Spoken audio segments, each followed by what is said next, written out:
Kapag nariyan ka, bumabagal ang ikot ng mundo. Hindi kita dapat ginugusto, pero natutukso. Ano man ang sabihin nila, hindi kita ipagkakaila, pagkat ikaw lang ang minamahal ko, o aking diwata.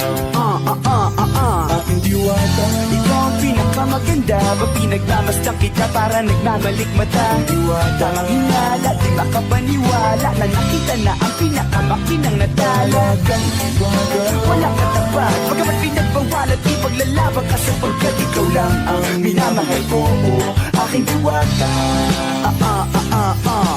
Naaalala ko pa nung una kang masilayan, nang hihinayang gustong gusto kita kausapin, makilala, subalit may kaba, kaya nahihiya lang, sinayang ang nakatakdang tadhana. Karapat dapat nga ba na magkandara pa sa isang prinsesa na may delikadesa? Kesa sa ganon, baka sakaling game ka maging reyna. Date tayo, oo, ikaw at ako, liparin natin ang iba't ibang parte ng mundo. Tugma pa rin kahit sabihin hindi tayo bagay, kasi tao tayo sa maragsa at malumanay. Kung sa bagay, karangalan ko alagaan at pahalagahan ang natural mong kagandahan. Aminin ko man o hindi, kapag nasa paligid pasimple nang umingiti sa nakakutama. Nariyan ka, bumabagal ang ikot ng mundo.